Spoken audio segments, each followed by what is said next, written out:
प्रधानमंत्री नरेंद्र मोदी के नेतृत्व वाली सरकार के दूसरे कार्यकाल का आखिरी बजट गुरुवार को संसद में पेश हो गया। चुनाव से पहले अंतरिम बजट को पेश करते हुए वित्त मंत्री निर्मला सीतारमण का पूरा फोकस भारत को विकसित राष्ट्र बनाने के लिए पीएम मोदी के सपने पर रहा। उन्होंने अपने भाषण के दौरान मोदी सरकार के 10 साल के कार्यकाल की उपलब्धियों को गिनाते हुए कहा कि हम 2047 तक भारत को विकसित भारत बनाने की ओर बढ़ रहे हैं। अंतरिम बजट पेश होने के बाद प्रधानमंत्री नरेंद्र मोदी ने देश को संबोधित करते हुए कहा कि इस बजट में 2047 तक के विकसित भारत की नींव को मजबूत करने की गारंटी है। मैं निर्मला सीतारमण और उनकी पूरी टीम को बहुत बहुत बधाई देता हूं। उन्होंने आगे कहा कि इस बजट में युवा भारत की युवा आकांक्षाओं का भारत की युवा का प्रतिबिंब है। बजट में दो बड़े और महत्वपूर्ण ऐलान किए गए हैं। इनमें पहला, रिसर्च और इनोवेशन पर 1 लाख करोड़ रुपए का फंड बनाने की घोषणा की गई है। वहीं दूसरा बजट में स्टार्टअप को मिलने वाली टैक्स छूट के बारे में विस्तार से ऐलान किया गया है। मेरे प्यारे देशवासियों, आज का ये बजट इंटरिम बजट तो है ही, लेकिन ये बजट इंक्लूसिव और इनोवेटिव बजट है। इस बजट में कंटिन्यूटी का कॉन्फिडेंस है। ये बजट विकसित भारत के चार स्तंभ युवा, गरीब, महिला और किसान सभी को एम्पावर करेगा। निर्मला जी का ये बजट देश के भविष्य के निर्माण का बजट है। इस बजट में 2047 के विकसित भारत की नींव को मजबूत करने की गारंटी है। मैं निर्मला जी और उनकी टीम को बहुत बहुत बधाई देता हूं। साथियों, इस बजट में युवा भारत की युवा आकांक्षाओं का, भारत की यंग एस्पिरेशंस का प्रतिबिंब है। बजट में दो महत्वपूर्ण निर्णय लिए गए हैं। रिसर्च और इनोवेशन पर 1 लाख करोड़ रुपए का फंड बनाने की घोषणा की गई है। बजट में स्टार्टअप्स को मिलने वाली टैक्स छूट के विस्तार का भी ऐलान किया गया है। साथियों, इस बजट में फिस्कल डेफिसिट को नियंत्रण में रखते हुए कैपिटल एक्सपेंडिचर को 11,11,111 करोड़ रुपए की ऐतिहासिक ऊंचाई दी गई है।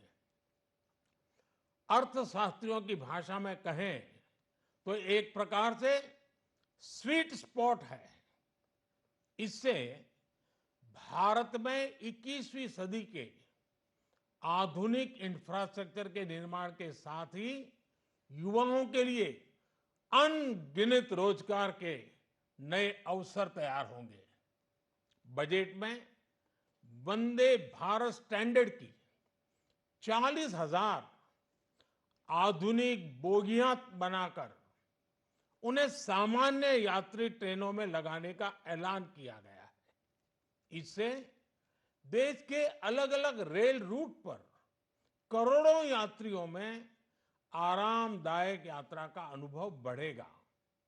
साथियों, हम एक बड़ा लक्ष्य तय करते हैं, उसे प्राप्त करते हैं और फिर उससे भी बड़ा लक्ष्य अपने लिए तय करते हैं। गरीबों के लिए हमने गांवों और शहरों में 4 करोड़ से अधिक घर बनाए। अब हमने 2 करोड़ और नए घर बनाने का लक्ष्य रखा है। हमने 2 करोड़ महिलाओं को लखपति दीदी बनाने का लक्ष्य रखा था। अब इस लक्ष्य को बढ़ाकर 3 करोड़ लखपति दीदी बनाने का कर दिया गया है। आयुष्मान भारत योजना ने गरीबों की बहुत मदद की है। अब आंगनवाड़ी और आशा वर्कर, उन सबको इस योजना का लाभ मिलेगा। साथियों, इस बजट में गरीब और मध्यम वर्ग को एम्पावर करने, उनके लिए आय के नए अवसर बनाने पर भी बहुत जोर दिया गया है। रूफटॉप सोलर अभियान में 1 करोड़ परिवारों को सोलर रूफटॉप के माध्यम से मुफ्त बिजली प्राप्त होगी। इतना ही नहीं, सरकार को अतिरिक्त बिजली बेचकर लोगों को 15 से 20 हजार प्रति वर्ष की आय भी होगी और ये हर परिवार को होगी।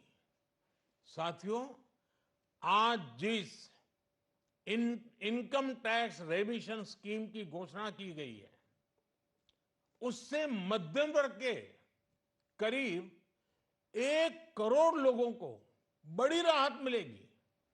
पिछली सरकारों ने सामान्य मानवी के सिर पर दशकों से ये बहुत बड़ी तलवार लटका कर रखी थी।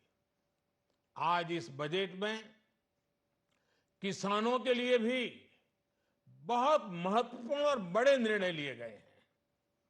नैनो डीएपी का उपयोग हो, पशुओं के लिए नई योजना हो, पीएम मत्स्य संपदा योजना का विस्तार हो और आत्मनिर्भर ऑयल सीड अभियान हो। इससे किसानों की आय बढ़ेगी और खर्च कम होगा। मैं एक बार फिर सभी देशवासियों को इस ऐतिहासिक बजट के लिए शुभकामनाएं देता हूं। बहुत बहुत धन्यवाद।